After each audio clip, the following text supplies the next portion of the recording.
In the old kingdoms, justice was not given. It was taken, not by courts, not by kings, by those patient enough to wait, and clever enough to strike when the time was right. This is scrolls of vengeance, and this scroll has been sealed for centuries. Until now. Scrolls of vengeance, the kingdom forgets, the scrolls remember. I was 12 years old when I learned what power smells like. It smells like smoke, like burning thatch and scorched grain, and something else beneath it, something sweet and horrible that I would later learn was flesh. My village was called Thornwell. You won't find it on any map now. Maps are drawn by the victors, and we were not victors. We were farmers. 63 families who worked the eastern fields of Lord Aldric Vane's territory. We paid our taxes, we bowed our heads, we asked for nothing but the right to exist. That was too much to ask.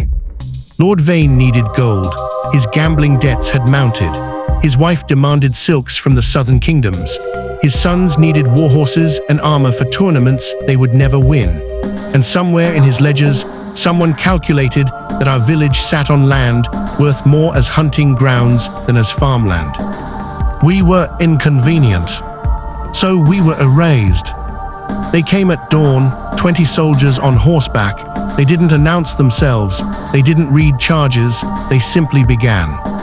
I remember my mother pushing me under the floorboards of our cottage. I remember her face, calm, so impossibly calm, as she pressed her finger to her lips and lowered the wooden slat above my head.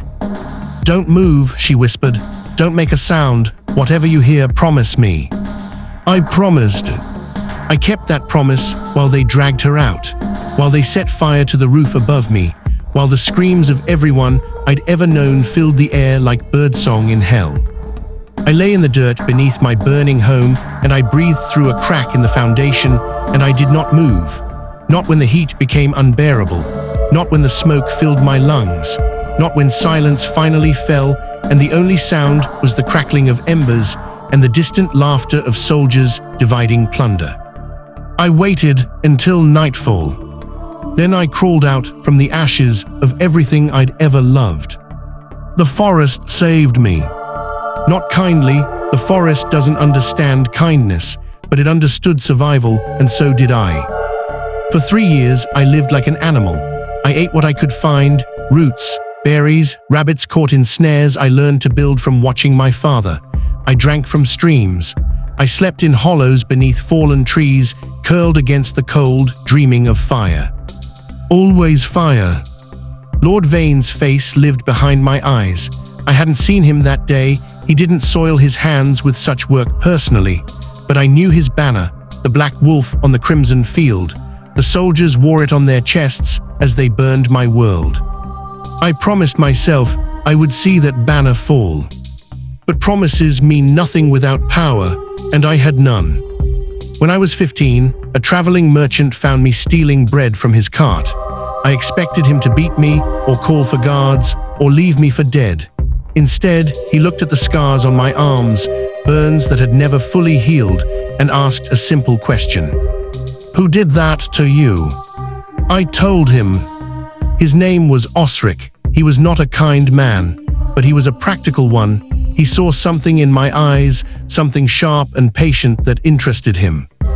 "There's a place for boys like you," he said, "if you're willing to learn." Learn what? How to make powerful men die. I was willing. The guild had no name. Names leave traces. Traces create problems. They operated from a monastery that had been abandoned during the plague years. Stone walls, cold halls, shadows that seemed to breathe. 50 boys and girls lived there, all orphans, all carrying wounds that didn't show on the surface. We were trained in everything.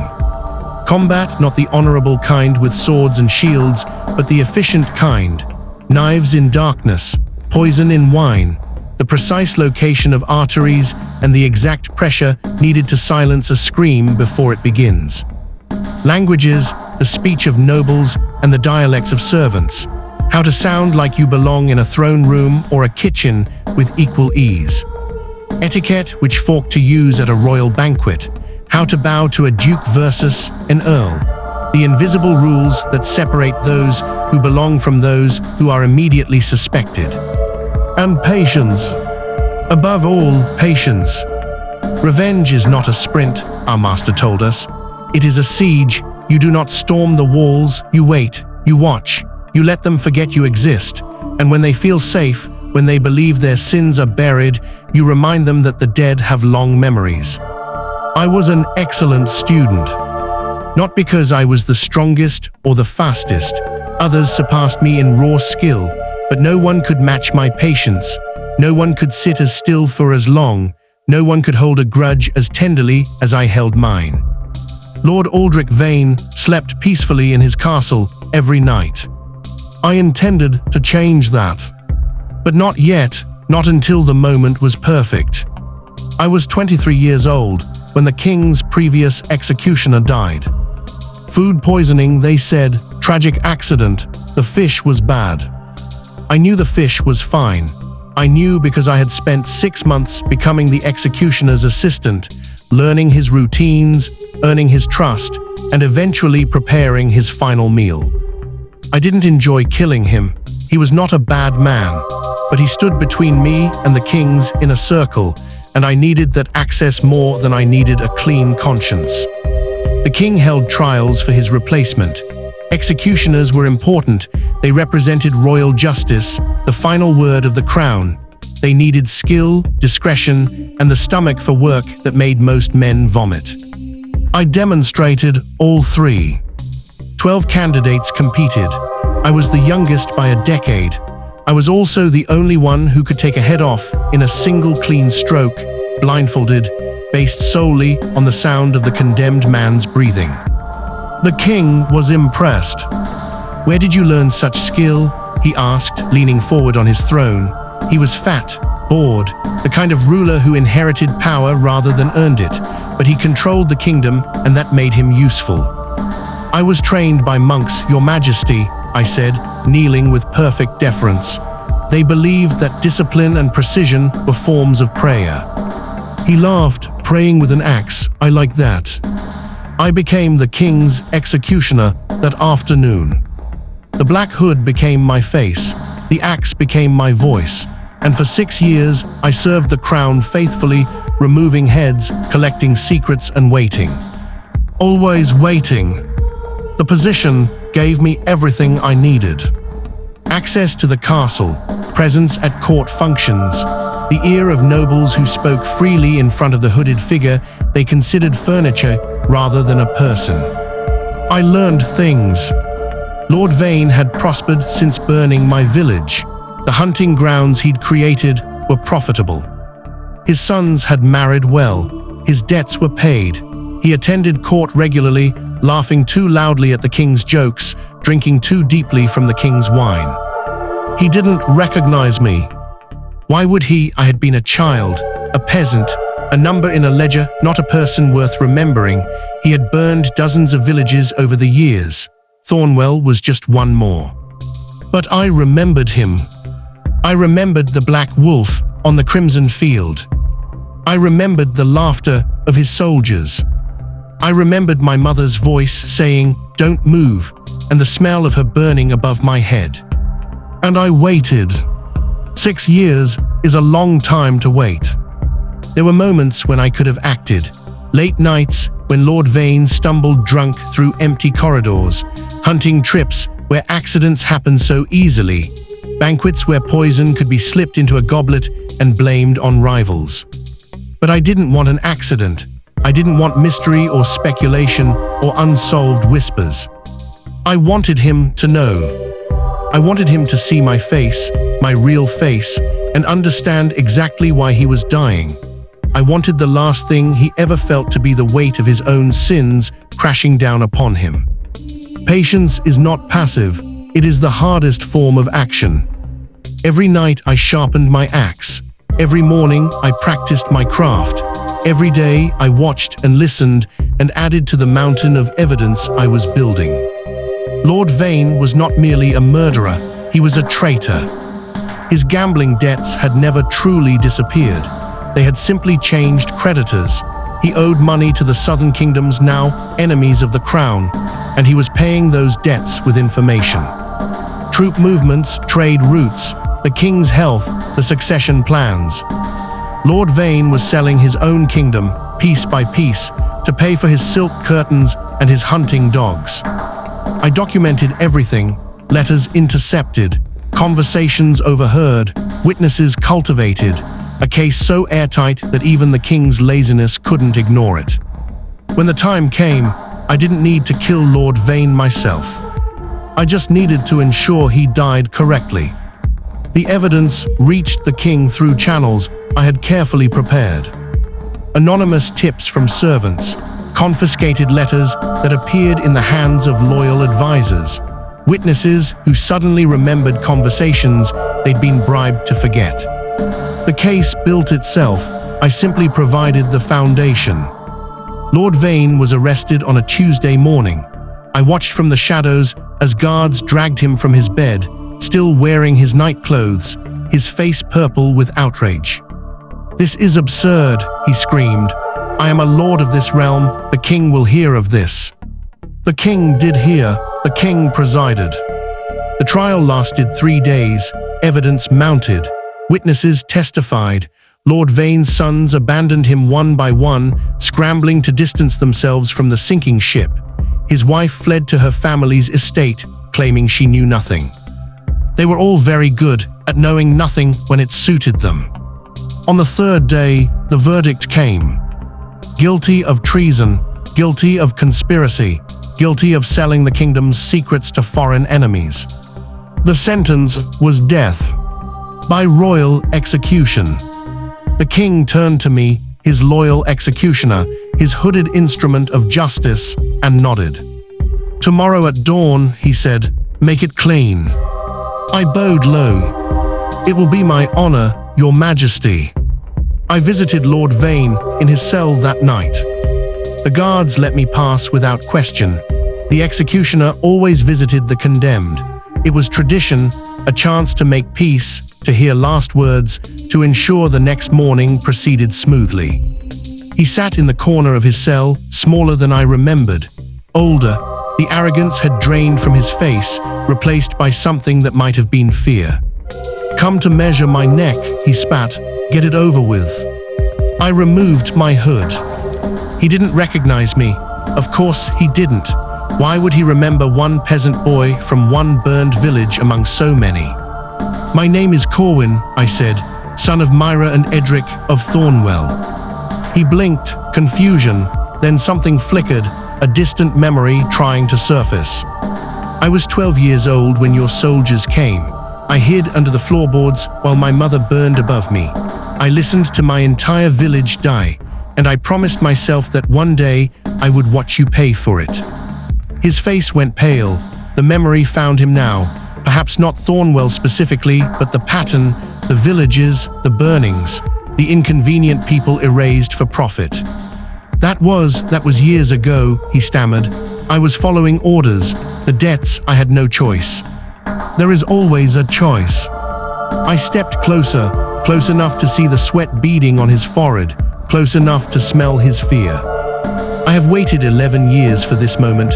I have trained, I have climbed.